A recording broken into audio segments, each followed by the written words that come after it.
right, everybody. Welcome to the new Sports with AB platform here on YouTube and all of the podcast outlets, Anchor, Spotify podcast, Google Podcast, and Apple Podcast. I am Austin Bradley, and I'm joined by Jordan Ellsworth. I will get to his role in just a second.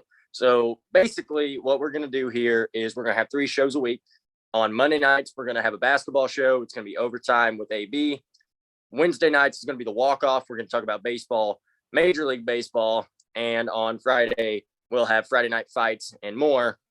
That's going to be, some MMA, maybe some football, might get into some wrestling, depending on how that's received. We will just see about that.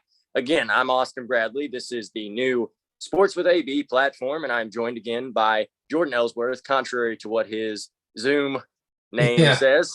It did. I clicked on through my emails. My wife uses Zoom for her business, so it hurts up there. So we'll try to figure out how to fix that some other time. There you go. Jordan's going to be with us one night a week. Some weeks it'll be basketball night. Sometimes it'll be baseball night, just kind of depending on his schedule, depending on my schedule, just because these are pre-recorded. So know that if you're watching this the day after when it's uploaded, we don't know what's going to happen that day. So something wild, crazy might happen. If we don't talk about it, it's because it was pre-recorded. That's just kind of how it's going to have to work. Just because in my opinion, doing stuff live sucks because you can't edit your work and make it look as good as possible. And by edit that, I mean, graphics, things of that nature. So tonight, instead of Friday Night Fights and more, we are going to start off with the Walk-Off Podcast. Again, I'm Austin Bradley. This is Jordan Ellsworth. We're happy to have him. Known him for a lot of years and respect his opinion on multiple sports. That is what I will say about that. And we are going to dive right in. So the first 10 days, really 14 days, I guess. Today is Thursday. So we are officially 2 weeks into the Major League Baseball season. And it's been a little wild. It's been a little unpredictable. Some teams that you thought were going to be really, really good have kind of underperformed so far, and vice versa for some teams that you looked at before the season and was kind of, we don't know about them. But the biggest story of the offseason, and the only thing we're going to talk about really from the offseason, aside from player moves as we talk about teams specifically, is there were some rule changes. There were 3 pretty big rule changes, really 2 that have changed the entire way the game's played. You've got the bases being enlarged, and you've got the pitch clock. The pitch clock is the one that I think we're seeing the effects of the most today. Still, we're seeing pitchers and batters still adjust to that. Of course, Shohei Ohtani became the first player and probably the only player to get a pitch clock violation, both as a hitter and a pitcher in the same game. Jordan, talk about just for a second, how do you think these new rules, we'll start with the pitch clock. How do you think that's going to change baseball? And do you like it? Do you not like it? How do you feel about that? I really think that it changes the game for the average person who doesn't watch baseball day in and day out. For me, I do like it. I think it does speed the game up a little bit. Some of the games, I'm a big Cardinal fan, so that's mostly what I watch. But some of the games have been a little quick, but that's just the times that we're in right now with the pitch clock. You got to do something that's going to grab your audience. And, baseball is a business like anything else. And if they don't have a product to put on the field that's going to get viewers and people in the seats, then the game suffers that way as well. So I understand it. I don't know that I 100% like it, but I do. I've seen the benefits of it for sure. Just going to take some getting used to, really. I think the only time that it's really going to bother me is when I go to the ballpark myself, because if you do get into a quick game and it only lasts 2 hours, I'm a person that likes to show up, an hour and a half before the game. And I like a 3-hour game, especially if you're sitting in the ballpark, because I just like to look around and enjoy the scenery and just the sounds and smells and all that stuff. And so if you're only in there for hours, that kind of takes away from it. But like I said, it's just the times that we live in right now. So I think it has been a huge benefit, and I think it's going to work for the game for sure. I think first of all, I do agree with that. I think something you mentioned, the St. Louis Cardinals, talking about the pitch clock and every game of opening day, 2 hours, 13 minutes, 2 hours, 15 minutes, like you said, just a little over 2 hours. The St. Louis Cardinals on opening day play a 4-hour and 13-minute game with the Blue Jays. So kind of wonder, well, does it affect it? But you think about it this way, that's a 4-hour game. That game might be a 6-hour game. If not for the pitch clock. Yeah. So personally, I like it myself. I think that it does speed the game up. And I think, like you said, for that average fan that maybe, like you said, likes to go out to the ballpark, doesn't like to watch it on TV. It takes too long. Baseball is boring. I hate hearing that. Okay. Just don't watch it. If you're going to say baseball is boring. Yeah. But I think for the average fan, the casual, as some people like to say nowadays, I think it's a very good thing. I think that it's going to grow the fan base. And I think adding that pitch clock and even some of the other new rules at the same time that the World Baseball Classic was going on, and everybody was so captivated to that, because to me, you've known me for a long time. I'm an avid college basketball fan. Love the NCAA tournament. It's my favorite 3-week stretch of the year. And I was watching the World Baseball Classic at the same time the NCAA tournament was going on. So So I think all of that and kind of introducing, I think they picked a very, very good time to introduce rules as game changing as that, if you ask me. Yeah. I think pitch clock's probably the most important one. Of course, we'll dive into some of the other rules. I mean, there's one that's been around since COVID that I don't really care for, the runner on second base in extra innings. I get why they like it. I get why the players like it, because they don't want to be out there for 5-6 hours, 16-inning game. But to me, that's just not baseball to put a runner on second base automatically. But for the most part, a lot of the rule changes have been very good. Honestly, like I said, just takes some getting used to, but definitely like the pace of play. The bases are something that's gotten used to. I like it from the aspect that we're going to see more stolen bases, I think, from certain teams. Now, a lot of teams are probably not going to steal as much because that's just not what their game is. But I do think you'll see some more stolen bases, more speed put back into the game. So those are just, I probably jumped ahead there. Sorry, but those are just some of my thoughts on some of the other ones. No, I was actually just looking to see what the actual base size increase was. I couldn't remember exactly. I didn't want to spew something off and then go back and be like, oh, I was wrong. It went from 15 inches by 15 to 18 by 18. Yeah. I agree with you. I think that is something that we're going to look at, next year as something. Right now, as games are happening, you probably don't think it's that big of a deal. But then when you look back maybe at the end of the season, and it's going to be like, whoa, that really, really made a big difference. A team you were talking about, the St. Louis Cardinals, a little while ago, they're a team that hasn't attempted as many stolen bases with this new base rule as I expected they would. Guys like Tommy Edman, Tyler O'Neill that steal 20 bags a year sometimes. They have, neither one of them have a stolen base. So it'll be interesting to see kind of how all those rule changes shake out to me. Yeah, for sure. And, just talking about the Cardinals for a second, I think what you get into with them is they have so much power in their lineup that you hate to steal in front of some of those guys, especially Arenado, Goldschmidt, even Gorman right now. Even if you got a guy that's got some speed, it's hard to run in front of him because you want him to see a good pitch. You want him to drive the baseball out of the ballpark. Hey, buddy. And then another aspect of that is, Tommy Edman, some of these guys haven't been on base as much as they usually are. So the attempts are down just because they've struggled a little bit out of the gate. I think that'll change some. I think you'll see some more stolen bases because some of those guys, like you mentioned, Tyler O'Neill, Tommy Edman, have a lot of speed. and I think they'll utilize it at some point. I definitely agree to that. Well, we will wrap up the talk about the rules, of course, as weeks go on. We'll talk about that more as I think events will happen that don't really give us a choice but to talk about it. Things that you'll look back and be like, now maybe if it hadn't been for that, the rules last year, I think more hits, things like that. Defensive shifts, we haven't talked about that. That's a big one. Yeah. We will hit that later on in the show. We'll talk about a couple players. Okay. But we'll start with it's 10 day. We're 14 days into the season. Again, we talked about teams that have overperformed, teams that have underperformed at the beginning of the show.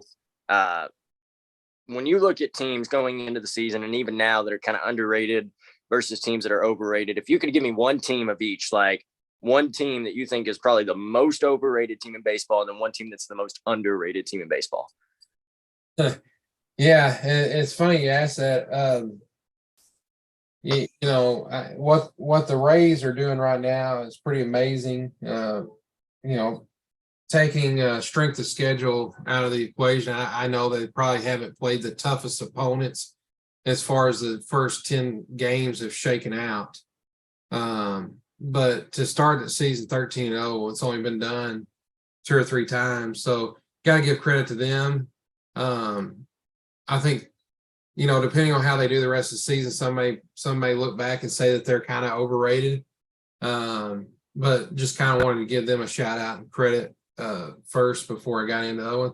One of the teams I was thinking about, which kind of makes me laugh because they're beating us right now, but was the Pittsburgh Pirates. I just don't think in the long run they're going to be able to hang with the Brewers and the Cardinals. I know the Cardinals are, they've played underwhelmingly throughout this season. They played a little bit better last couple of games, but I think the Pittsburgh Pirates sitting at 7-5. At one point they were 7-3. I don't know how long that's going to last. So they would be on my list. I got more than just one, honestly. They're probably one of them. You never know about the Angels. They got a lot of talent. Got a lot of money on that team, playing pretty well to start, considering the way they've played the last several years. So it'll be interesting to see how they finish. I think they might be a little overrated, but those would be my top two. Just to kind of keep it a little bit shorter. I could go into some other teams, but those two for sure right now. I think. Like to see where they end up. I think Pittsburgh Pirates for sure are not going to be at the top of the Central Division. I feel pretty confident about that for sure. No, I agree. I think you mentioned the Rays a little bit ago, and yeah, what they are doing is impressive. Starting out 13-0, they started with a 3-game series at home against the Tigers, then played the Nationals in Washington, and since then have played 3 games with the Athletics, and tonight. Earlier today, they beat the Boston Red Sox back in Tampa 1-0. So 13-0 start. Still, it doesn't matter. That's pretty crazy. It's hard to string baseball games together. It really is at any point in the season. But at the start of the season, it's really hard to string baseball games together. So with that, when you talk about kind of overrated and underrated, you said you had the Angels a little overrated. I've actually got them on my underrated side. I think they're a team that a lot of people are just assuming are going to be, middle of the pack, maybe even bottom half of the American League, of the American League West. I think what the Angels are going to try to do this year is they're going to look at the first half of the season, and by first half of the season, I mean up until the trade deadline, which I guess is more first like 3/5 of the season. But yeah, it's a little over half. Yeah. If they're playing well, or if they're over 500, have a shot to maybe get a wild card spot, who knows? By that time, they might even win the division. Not win the division, but be in the race for the division. I think their trade deadline is going to, okay, are we trading to try to make a push, or are we trading to maybe kind of kickstart a rebuild? Shohei Ohtani is somebody that his contract ends. If you don't win with him this year, he's not going to re-sign. So his contract ends next year, at the end of next year. Not at the end of this year, right? That's correct. I believe. Yeah. I mean, I'd have to double check. I thought it was at the end of this year, honestly, but I could be wrong on that. It might. Yeah, not 100%. It might be. I'll just. I think either way. I mean, I think it's going to be tough for them to re-sign him. Either way it goes, just because there's going to be so much money involved. They've already signed Mike Trout to a $430-something million deal it was, and you have Rendon, who's on a huge contract. You know, a lot of that's going to depend on their pitching. I mean, I look forward to them being good. I hope for most of the year. Okay, just a second, buddy. Sorry, we got kids that are going to interrupt you with our special guest guy. Yeah, he's hang on, buddy. There you go. But yeah, I think it's gonna be interesting to see where they end up. I just kind of put them on my overrated list just because I don't know if it's real yet or not. Like right. They've just underperformed for so many years now, and I get it. Most people think that they've wasted Mike Trout's career, a lot of it. I don't think it's as simple as that. I think a lot plays into that. No, they haven't had the pitching. They've tried to go out and do some things, but maybe this is the year where it all comes together. And if it does, it's gonna make baseball a lot better. Yeah, I agree. I think when you have guys like Shohei Ohtani, you have a guy like Mike Trout on a team together and they're good, I think it's good for the sport. I think if you have those guys that are probably the two best baseball players in the world, honestly, not even probably, they are. It's really, really hard. It's really, really hard to even say probably because they're in just a league of their own. Shohei Ohtani being a Cy Young level pitcher and an MVP level hitter. So it's just rather insane, to think that we might look back in 10 years and be like, man, their careers were kind of wasted, two generational players, two of the greatest players of all time. And they've not been to the playoffs. And Shohei Ohtani's never been to the playoffs. Mike Trout hasn't been to the playoffs in 11 years. Yeah. Yeah, it's just, and you can't help but say that. I mean, I don't like saying it just because I think, you have it. Well, society in general, people just don't stay places as long anymore. You see it in the kind of profession. I'm a teacher and a coach. You see it all the time, and not that there's anything wrong with that. You see coaches leave schools all the time because the talent has run out, or maybe their welcome at their town or their school has run out. But I give Mike Trout credit for his loyalty. He likes playing and with the Angels, and he's stuck by them, and he has confidence that they're going to be able to fix things. And one good thing about it is, he's still in the prime of his career. I think he's a player, barring injury, that's going to produce in his late 30s still. Maybe not at the level that he is now, but I think he's still got a lot of good years left. And so I give him credit for being so loyal. I just hope they get it right for his sake. I hope we don't look back and he's a Don Mattingly and he only made the playoff once, I agree. Twice, So that's my thoughts on that. I just had, like I said, I just had them on my list because I want to see what they do. If we get yeah, go ahead. I think they're a prove-it team. I really do. I think they're a prove-it team. They have the potential, and I think they're going to have to get more production outside of Shohei Ohtani, both on the mound and hitting, and outside of Mike Trout. It's just, it has to happen for that team to be competitive. We're going to shift gears just a little bit, real quick. Luis Arias at the first cycle in Miami Marlins history last night. That's kind of crazy to think about. They do it as a team. They have a pretty rich history. And last night was their first cycle. He hit it against the Philadelphia Phillies, a team that everybody expects to be, world beaters this year. A team that actually is kind of like we were just talking about, maybe underperformed a little bit to start the season. and Luis Arias hits for the cycle. And the first, third, seventh, and eighth inning, he got that done. And congratulations to him. That's a pretty amazing feat. I'll let you chime in on that there. See what you think about that. Yeah, I mean, that's a pretty crazy stat. I can remember as a kid when the Marlins were a fresh new expansion team with these bright colored uniforms, turquoise and black, and I remember in '97 them winning the World Series and kind of being a fan of that team around 10 or 11 years old. You know, just kind of coming into my own as a baseball fan. You know, before that, when you're younger, you know, 5, 6, 7, 8 years old, you don't really pay attention as much. But then when you start to get in Little League and if you love the game like I did, you really start to pay attention to teams and things. And so it's interesting that, you know, they've been around for 30 years and that's the first cycle. You talked about some of their rich history in their teams. And we weren't talking about a team that had Gary Sheffield back in '97. They had Bobby Bonilla. They had Mark Kotsay. They had Jeff Conine. I mean, the list goes on and on. And they didn't have a cycle. You know, it's just kind of crazy. They had Edgar Renteria early in his career.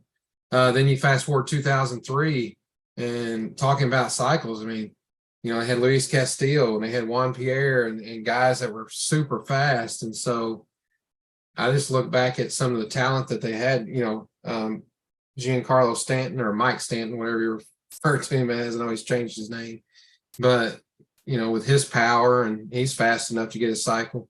So it's just kind of interesting that they've been around for 30 years and never had a cycle. And you know, I think Arias is the real deal. I mean, I know we're going to talk about Rookie of the Year here in a minute.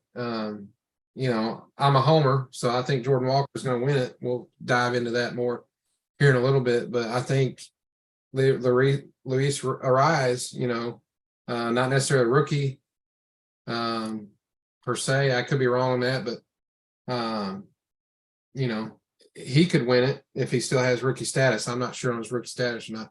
I can't remember if he was around all year last year or not, but, you know, either way, he's a great player and a great feat for sure. So. Okay. So we are going to, from here, we're going to dive into our MLB awards, kind of our predictions on that. We will dive into who we think could win each division. And I've got a prediction of who I believe will be in the World Series at the end of the season. Then after that, we're going to wrap the show up. So we'll start in the National League. We're just going to go through MVPs, Rookie of the Years. We're not going to do Gold Gloves or anything like that, just because that's so hard to tell at this point. Because there are really, really good defenders that have had some shaky starts, you know, to the first 2 weeks of the season. So, to me, I think when you're looking at the NL MVP, my gut is telling me Pete Alonso. A lot of people in this world thought Pete Alonso was the MVP last year. It was really, really hard to take it from Paul Goldschmidt. I think, in my opinion, I think Alonso was the third. I think to me, my rankings last year would have been Paul Goldschmidt, Freddie Freeman, Pete Alonso, then Nolan Arenado. Did not shake out that way, but that was just me. And AL MVP, I had Vlad Guerrero Jr. We'll stick with the NL MVP just for a second. I think Pete Alonso. Who you got winning that? Why?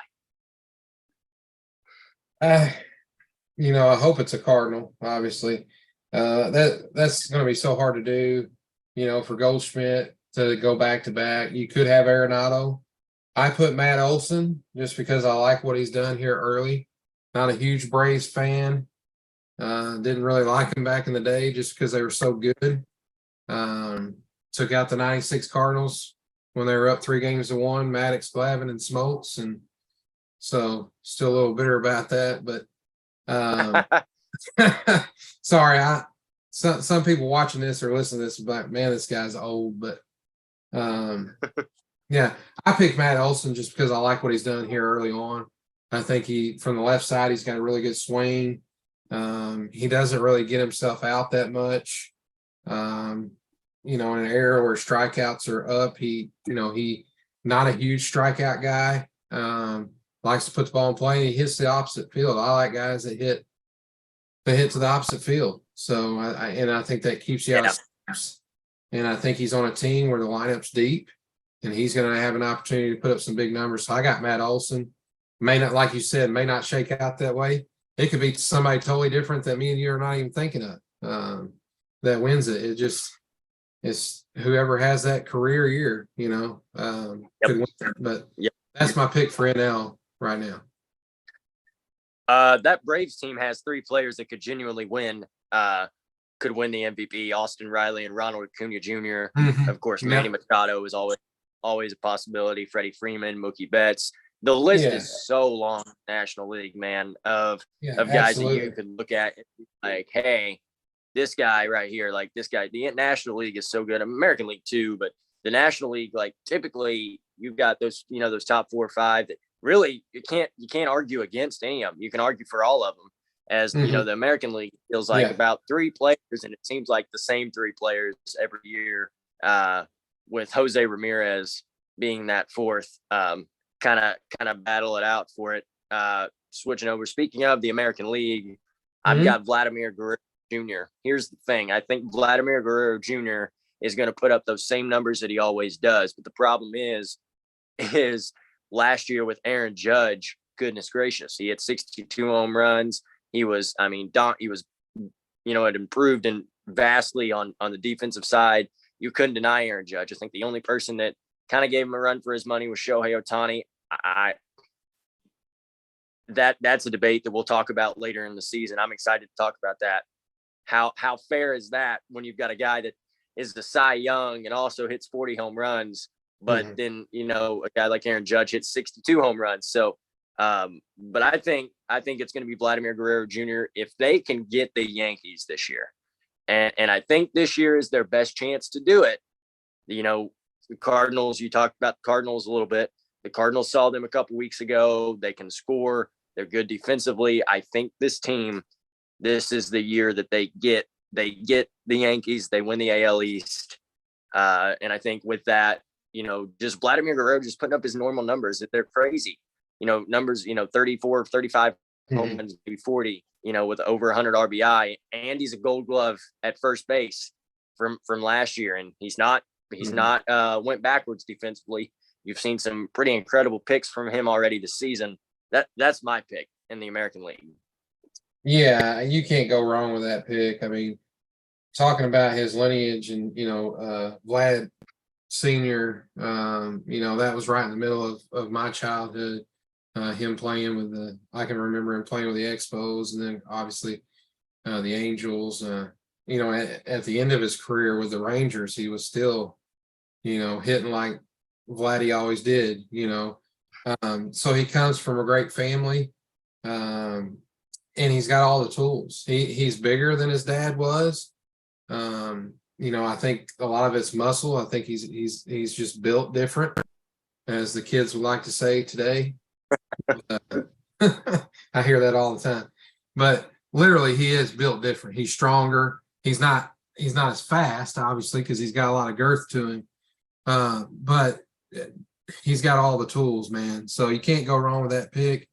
I went with Mike Trout, and I know people are probably going to say, well, everybody goes with Mike Trout, but he really hasn't been in the conversation the last couple of years. He's always kind of been hanging around, and he's gotten some votes, but I think this is a year where he really bounces back. He stays healthy. And if the Angels do end up winning the division, or they get a wild card spot, I think he's going to win the MVP. Unless Ohtani just has a monster year on the mound and at the plate. I think Mike Trout wins it, but you definitely can't go wrong with your pick and Vlad Jr. If they win the division, it's going to be because of him, mostly. And he probably does win the MVP if they win the division. So I do like your pick. I just have a feeling that Mike Trout's going to have a monster year. And who knows? We may be on this show in August and Mike Trout is hurt, and that pick may be garbage. But that that's who I picked. So I guarantee you that in September, when we're talking about this as the playoffs are about to start, we're gonna look back and we're gonna be playing a clip of stupid takes, because I guarantee you that things are gonna change on a day to day, week to week basis. Hey, I like Mike Trout. Mike Trout is one of my favorite non Cardinal players. He really is. So I just feel like he plays the game the right way. I really do. He plays the game the right way, and he wants to be out there 162 times a year. And you can't ask for anything better with that. And you can see just by the way that he interacts with the fans, interacts with the media, he's a good person. He is a good human being. And those are the best baseball players to watch, that are good players on the field, but better people off the field. Yeah. Yeah, I agree. He's top notch. I mean, you see so many videos and things on TikTok and online of him signing autographs and doing things for kids, whether it be Make-A-Wish or it just seems like he, as busy as he is and as high profile as he is, I really think he's in tune and in touch with the fans. And so I'm a big fan of him. Just him as a player and a person. Not an Angels fan really, but I do enjoy watching him play. So I could not agree more. I think let's talk about the youngsters, the rookies as they're called. The NL Rookie of the Year, if it ended today, I think is a shoo-in. I don't think there is a question. Obviously, it doesn't end today. We have 150 more games to play, but my pick is going to be for September, the same guy that my pick is today in the National League. Again, I'm not trying to be a homer here. And that's Jordan Walker. Jordan Walker is on a 12-game hitting streak. He might be in jeopardy of losing that. I'll be honest, I'm not watching right now just because we're doing this. And as of right now, he does not have a hit. Yeah. We'll see if he can get one. We'll see if he can get one before the end of the ball game tonight. But that is completely wild. What he has done to start his career. He's a guy that at the end of spring training, we were talking about, okay, took a pretty nasty slide, got hurt, had to sit out a couple games, was really whiffing, looking behind, maybe even like that major league pitching had caught up to him a little bit. Maybe he wasn't ready, and he has come to the big leagues and just exceeded expectations. If that's possible, he is, again, 12-game hitting streak, at risk of losing that tonight, but that does break the Cardinals all-time record for the most consecutive games to start a career with a hit. It also, I believe, tied Major League Baseball as well, did not? With 12? I believe so. He was either tied for the record or he's one or two hits away from, or not one or two hits, but one or two games away from breaking it. I don't want to speak on that with 100% certainty, but I think you're close. I think he's either tied or right on top of it. So if he doesn't get a hit tonight and it doesn't continue, that'll be disappointing, but man, he's had a great start. I agree with that. The thing with Jordan Walker is he is a kid. He's a young man. He's 20 years old. You don't know that he's 20 years old, but he has a legitimate chance to change the entire complexion of the St. Louis Cardinals season. He just does. If he comes in and hits 25 home runs, you've got Goldie who's going to hit 30. Nolan's probably going to hit 30. You've got Tyler O'Neill, who is capable of hitting 30 home runs. We've seen that in 2021. He's looked better this year. He changes the entire complexion, in my opinion, of the Cardinals. Again, this isn't a Cardinals podcast, but whenever you look at the National League Central, it's really, really hard not to talk about them. Yeah. Yeah, absolutely. As far as my pick, I had the same one. Like I said earlier, mine's a little bit of a homer pick just because I really like what he's done. I kind of just watched highlights last year, kept waiting for him to get called up, and the Cardinals never did call him up. may have been a good thing. I don't know. But what he's done so far is very similar to watching Albert Pujols. I can remember being, oh gosh, I was probably eighth or ninth grade watching Pujols, so I remember his first year very vividly, and it reminds me a lot of that. Now Pujols probably had some more power numbers by this time of the season. Don't know that the average was any higher, but you wouldn't have said back in 2001, halfway through the first month, that, oh, Albert Pujols is going to be a Hall of Famer. You just knew that, man, this kid's really good. And I think the same thing with Jordan Walker. Who knows how it shakes out, but I think for sure he's going to be in the voting for Rookie of the Year for sure. I do too. All right, guys. Sorry about that. We did have a little bit of technical difficulties. If you noticed the new background, I had to move around just a little bit. And we are just going to dive right back into where we left off and get right in with the American League Rookie of the Year award picks. My guy is a guy that whenever the Cardinals called up Jordan Walker, you saw a lot of Yankees fans jump on, hey, man, let's get Anthony Volpe up here. Volpe. Is it Volpe or is it Volpe? Yeah, Volpe. Yeah. I don't want to mispronounce the name there on him, but Anthony Volpe, they were like, all right, let's get him called up. And they called him up. So I think that's a young man that is a Gold Glove level defender at a position that they needed a Gold Glove level defender at. They've got Isiah Kiner-Falefa, but I think the upside to Volpe is greater than the upside to Kiner-Falefa is. I think he's capable of putting up, Silver Slugger numbers as well. He's a guy that's going to get on base. He has a little bit of pop to him.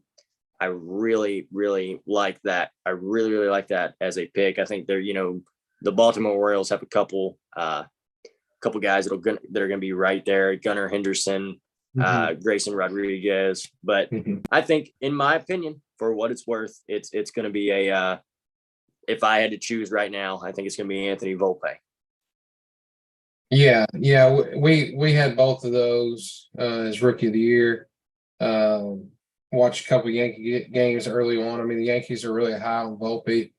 A few comparisons to Jeter, of course. Just listening to some experts. Don't know if he's going to be that good as Jeter, obviously, but they're obviously very high on him, and he showed early on that he's kind of proven them right so far, in my opinion. And because they passed on some free agent shortstops that they probably could have easily had. All they had to do was open their checkbook, and they decided to go with both. So in the long run, it may save them money, and they may have a young up and coming shortstop that's better than some of the ones that were out homegrown. There. Give the Yankees credit for that. The team that's usually they do play checkbook baseball, as some people would like to say, but they stuck to their guns on that, and I think he is going to be Rookie of the Year. I think he's could easily have a 14, 15-year career and be a very be a star in the league, really. Yeah. Some breaking news right now, kind of as this is happening. I've got the St. Louis Cardinals game over on my phone. Unless this game was to go to extra innings, Jordan Walker's hitting streak will end at 12 games. He struck out on 3 pitches to Moreta, and the Pirates lead the Cardinals 5-0 in the bottom of the 9th inning. So that very impressive feat. Obviously, you and I are Cardinals fans. I won't lie to you. I hope, force extra innings, get this kid back up here for another shot. Ultimately, We'll see how that goes. But as of right now, again, that will end Jordan Walker's hitting streak. So we've talked about Rookie of the Year. We've talked about MVP. We've talked about all of this stuff. We're gonna wrap this up with a session. We are gonna predict who we think is going to be in the World Series and the division winners for each division. In my opinion, there's only one division that I'm struggling with. Like, okay, like, you know, I really don't know who to pick. We'll start with the National League. We're going to go divisional winners first. I'll let you go, and then I'll tell you my divisional winners, and then we'll go on to the American League, and then we'll end this thing with who we believe is going to be in the World Series. So the floor is yours, my friend. Tell me what you got. Yeah. So for the National League, I got the Cardinals win the Central Division. I do think that will happen. Not that the Brewers aren't very good. They are very good, and it could be that they win the division, but Cardinals will be my pick. In the long run, I like what we have. I think at the deadline, the Cardinals are going to have to make some pitching moves if they want to really have a chance to go deep in the playoffs, whether they're a wild card or the division winner. It's not really going to matter. If they're in the playoffs, they're still going to need that pitching. For the NL East, I had the Braves. It's kind of one of those deals, until somebody knocks them off, it's hard to pick anybody else. They've won 5 straight.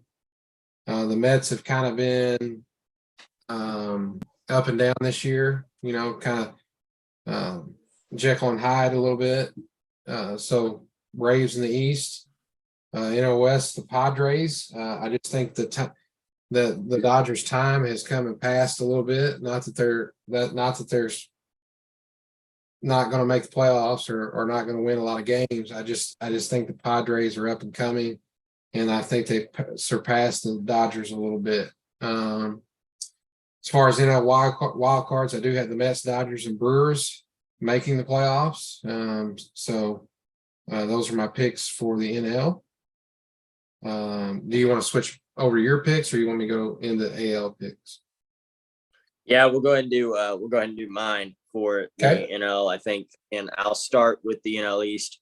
I think the Phillies. Whenever Bryce Harper returns, are going to turn it on. And I think the Phillies have a chance to go back to the World Series. I really believe that. For the NL Central, I agree with the Cardinals. I personally, and I'm going to get cooked if any Cardinals fans watch this, I may get cooked by you. I don't think the Cardinals' primary threat is the Brewers anymore. I think you got to watch out for the Cubs. I think the Cubs are going to be that team you kind of look at and go like, okay, I didn't expect that. I don't think they're going to win the Central Division. I think they will threaten in the Central Division. That's just my opinion. That may be one of those, again, we look back in September and say, man, I was stupid. But I think eventually the Reds, the Pirates, they'll fall off. They both started okay, but I think they fall off. I think the Cubs are the team in Major League Baseball this year that hang around, and the Cardinals will have to win some head-to-head matchups with them. For the National League West, to me, it's the Padres by a lot. I think I can see the Padres winning by like 5 games. The Dodgers are good. They've still got Betts. They've still got Freeman. But they're not as good as they have been. The Padres are loaded, and they're probably going to get more loaded at the trade deadline because AJ Preller seems to have unlimited money that he can just pay all these guys and sign 86-year, $600 billion contracts and just keep doing it. I think my wild card teams, again, I don't think second place in the National League Central is going to be good enough. I think it's going to be the Mets, Phillies, and the Dodgers in the wild card. I could be wrong, but I don't see the division winner in the Central, even though I do believe it's the Cardinals. I thought you had I don't see it. NL East winner. Did I say the Phillies? Because I meant the Braves whenever I said the wild card. Oh, my bad. Yeah, Braves the and the wild Braves, card. Okay, the Mets, gotcha. the Braves, the Mets, and the Dodgers.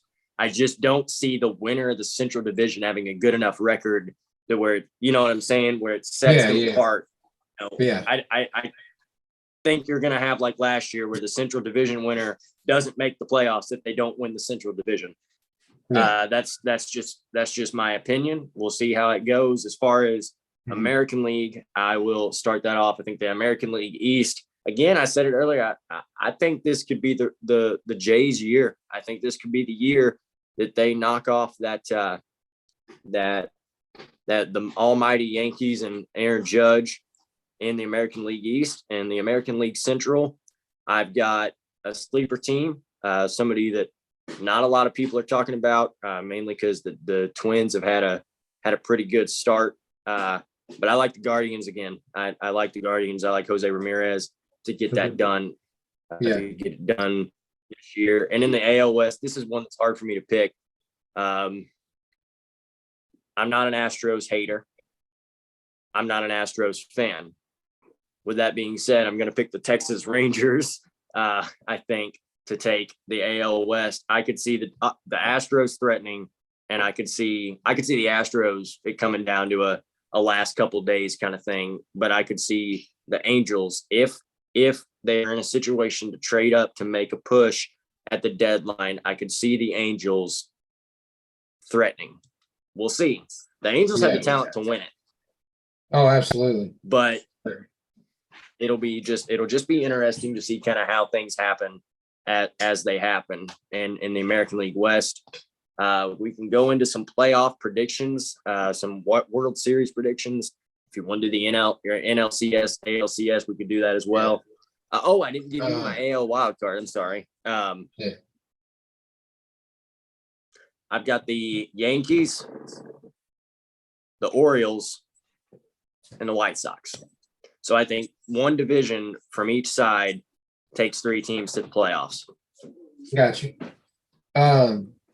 My AL picks are a little bit different. I got the Yankees in the East. I don't know. That was a kind of hard one for me to pick. I really like the Yankees and the Blue Jays.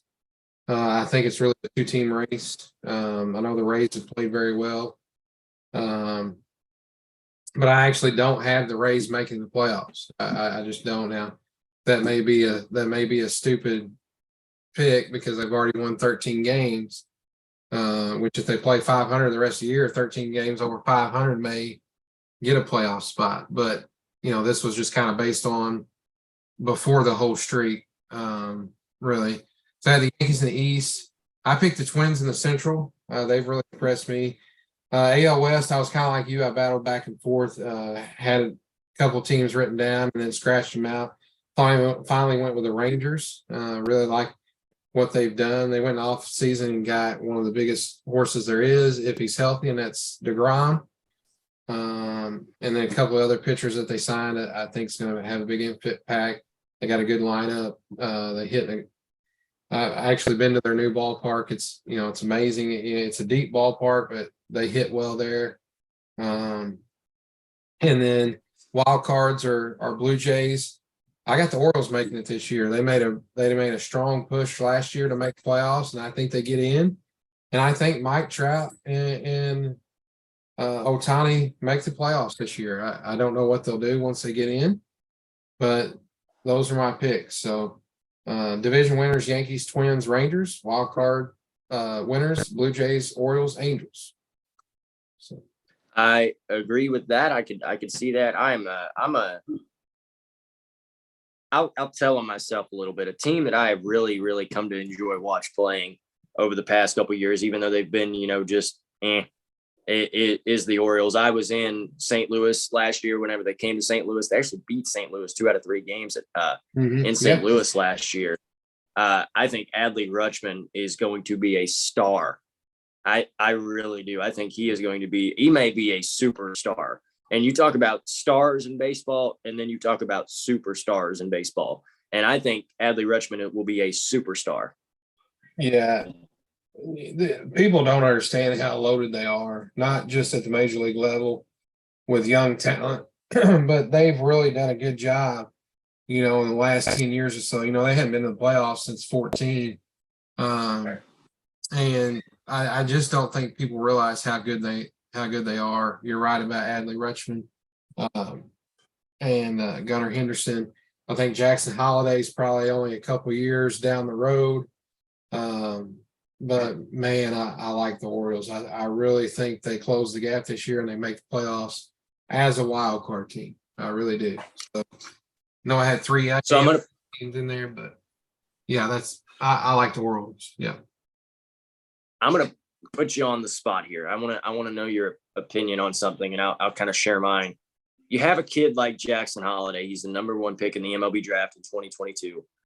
He's the son of Matt Holliday, of course. A longtime Cardinal, played for the Rockies as well. A very well known player around the league, still heavily involved with the Cardinals and honestly with the league as well.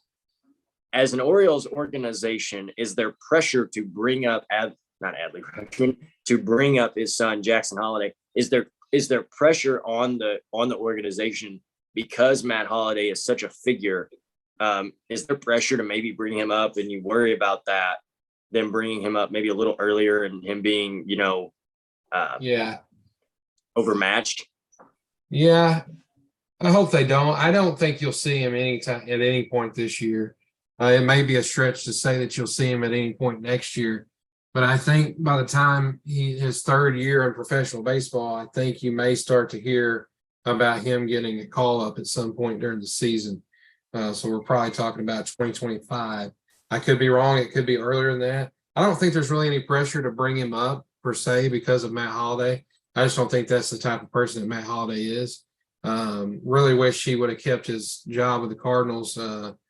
Don't know, the full story behind that. I'm sure, he's a human being like the rest of us. I'm sure maybe he had some personal issues or personal problems, or maybe he just had a change of heart. And there's nothing wrong with that. It's just sad for me because I would like to see him on the coaching staff. I think he would have made a huge difference.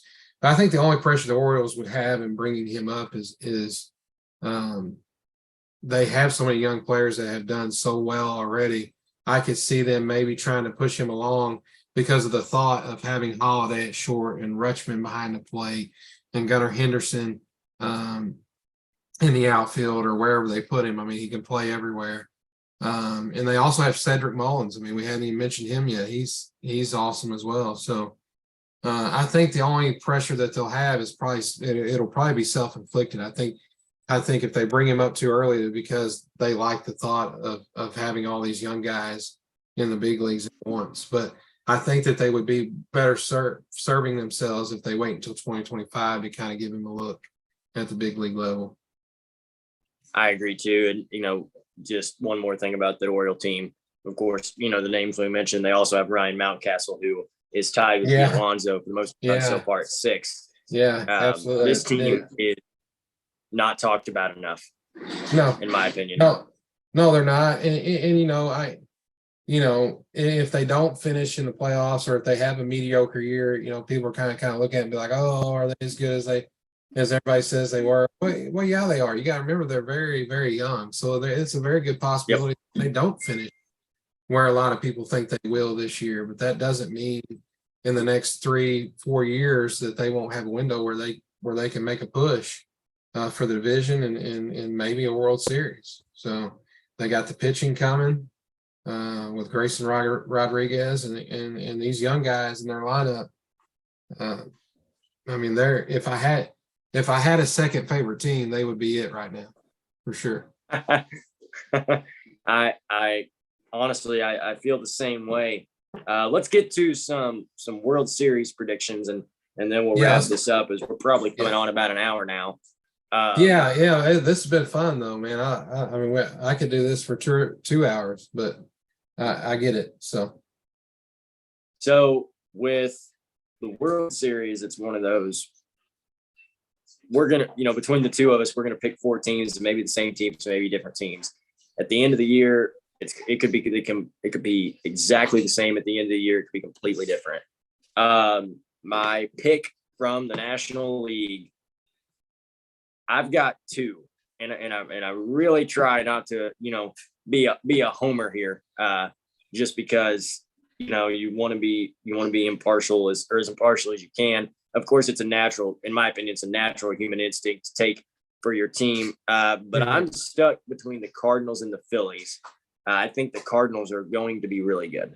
I really, really do. I think they're going to work their things out. They're going to trade for some pitching. I don't know who they're going to trade. I think that's going to be a huge discussion over the next couple months. You know, who we're shipping off. Yeah, I think it already is. Better. Yeah. Or I think it could very well be the Phillies go back to back. I'll tell you, if you could sit me down in my chair and watch a 7-game National League Central Series with National League Championship Series with those two teams, just the environments and the crowds, you know, playoff atmosphere. Yeah. I could sit there for the rest of my life and be a happy man. And I think that's where we're headed. On the AL side, I've got a team we just talked about. If Baltimore gets into the playoffs, I think they're going to go to the World Series. I think they're going to be last year's Phillies. You know, the Braves, the Braves were supposed to be better than the Phillies. And the Padres were supposed to be better than the Phillies. The Cardinals were supposed to be better than the Phillies. Oh, absolutely. Bryce Harper comes into the wild card series. Oh, he's behind on everything. It's noticeable.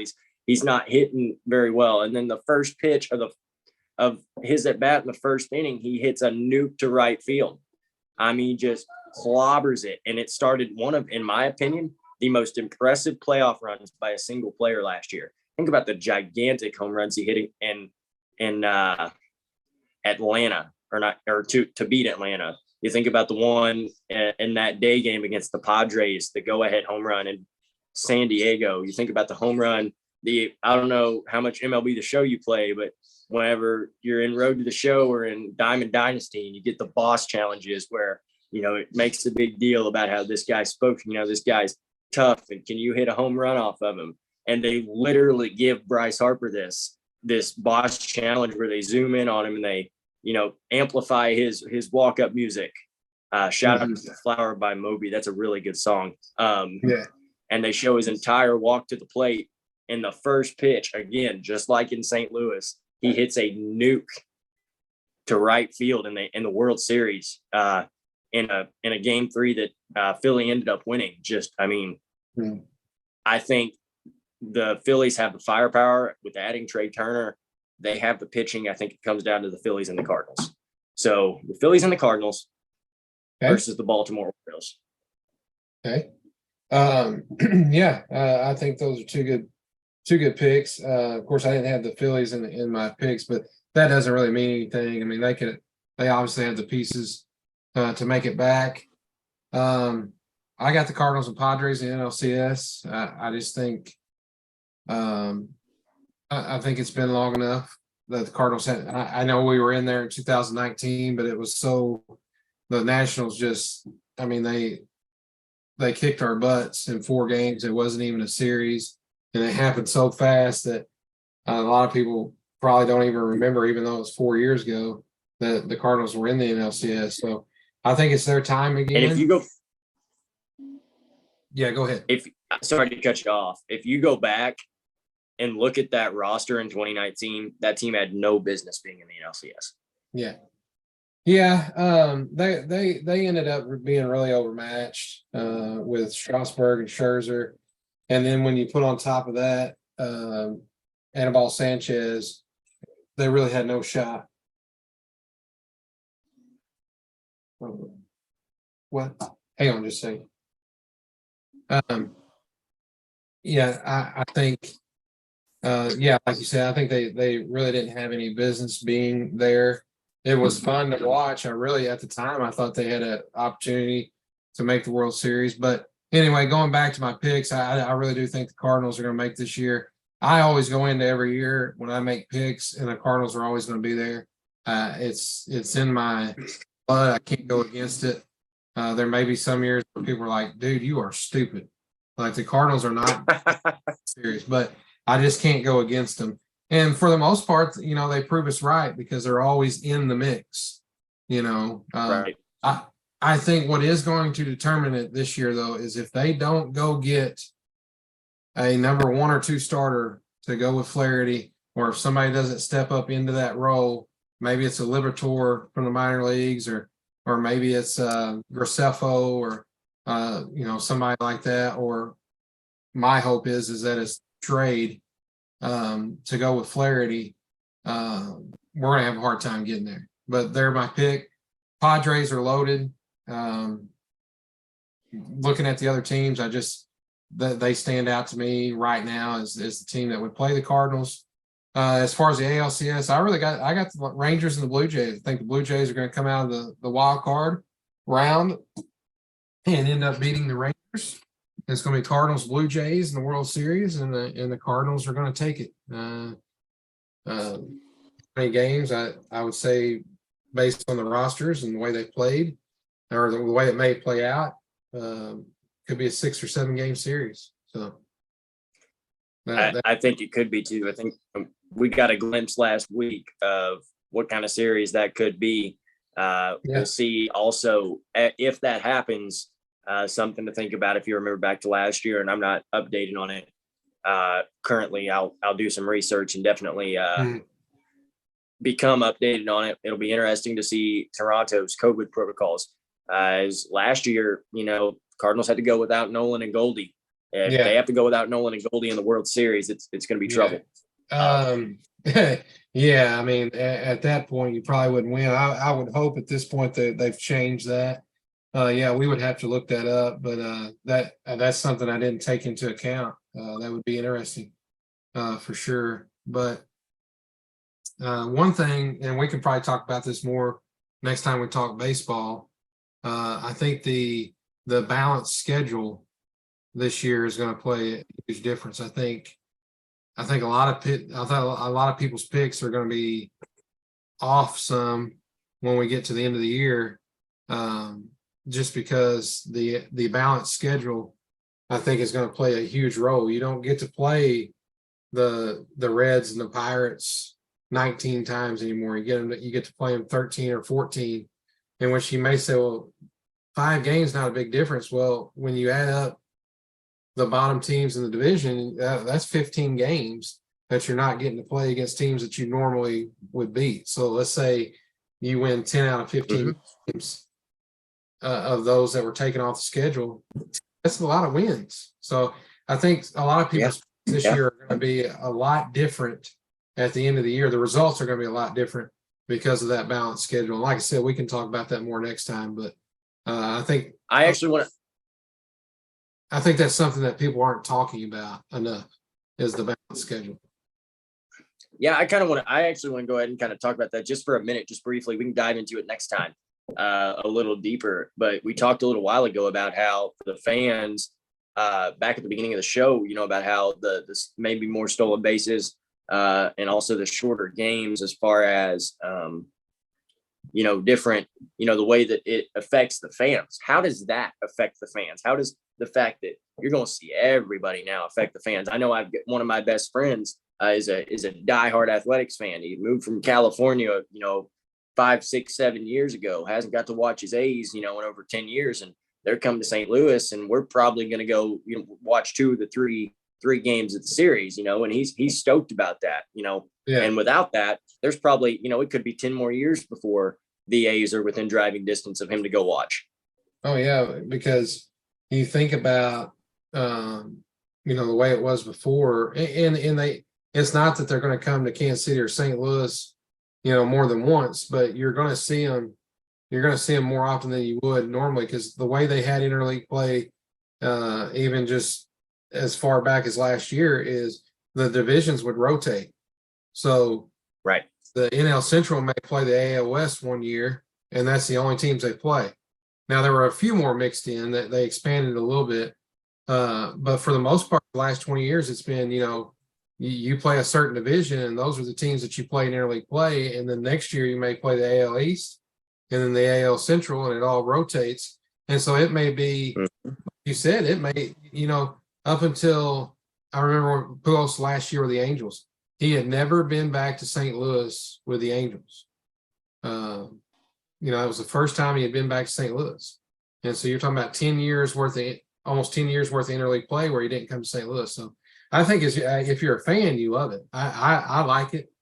I remember back in the 90s when we had a balanced schedule before they went to the unbalanced schedule in the early 2000s because of the divisions.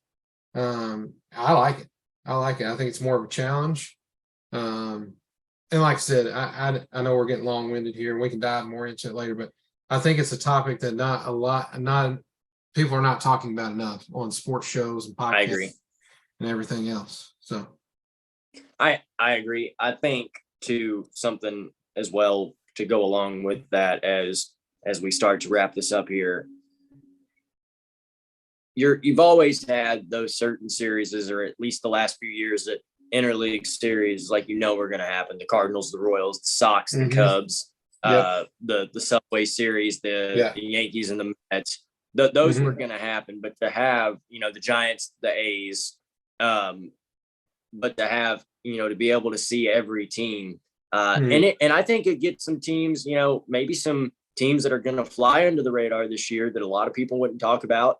Like maybe even the Orioles or the Rangers, teams that have not been super relevant over the last 3, 4, 5, maybe 10 years. I think it gives them more exposure because, well, if you're a Cardinals fan and you haven't watched the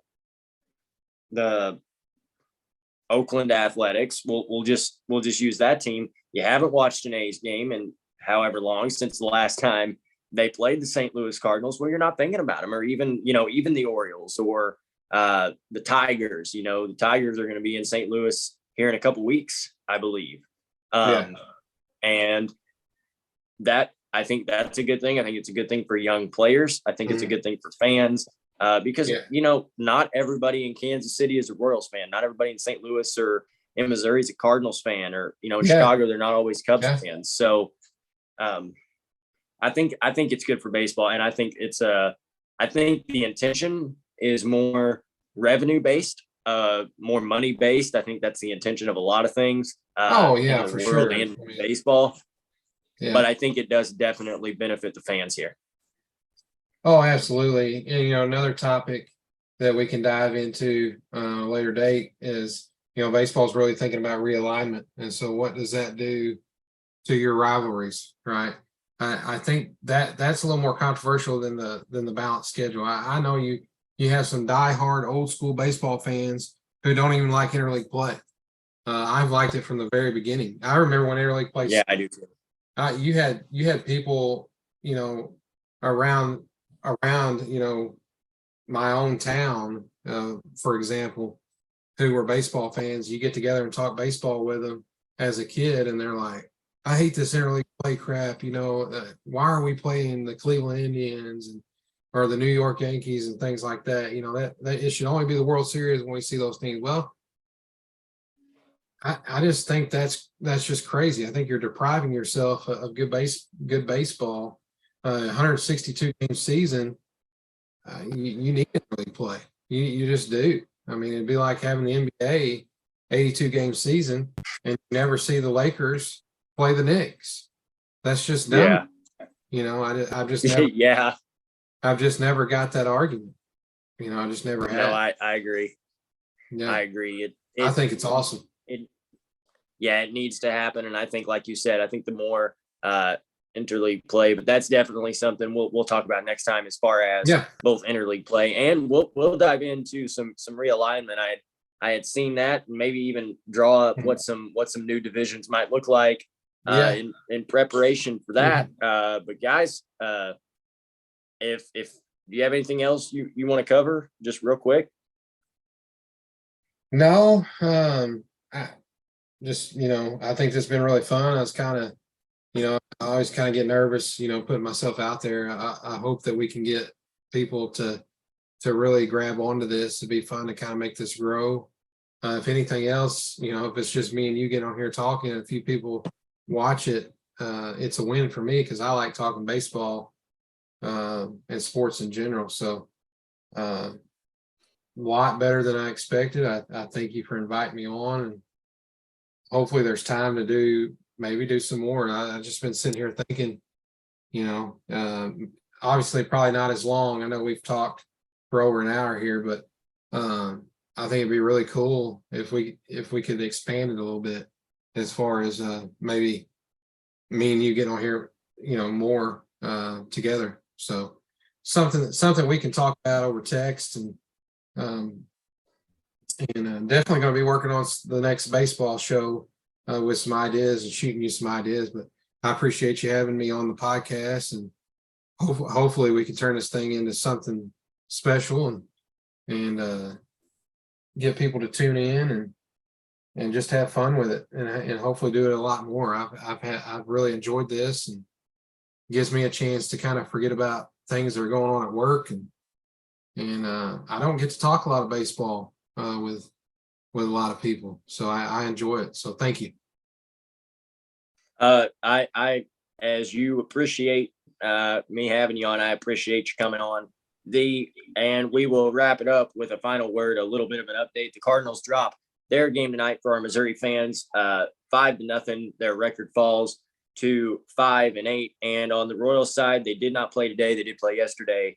Blew out the Rangers in Kansas City 11-1, and we'll start a 4-gamer with the Braves tonight. For the Chicago fans, we'll hop into that just real quick. The White Sox played yesterday as well. They had an off day today, lost 3-1 to the Twins. And I'm pulling up the Chicago Cubs right now. Give me just a second, just because I watch a lot of baseball, but I cannot watch every game. The Cubs also had an off day today and lost to the Mariners 5-2 last night, and start what I believe is a 3-game series with the Dodgers.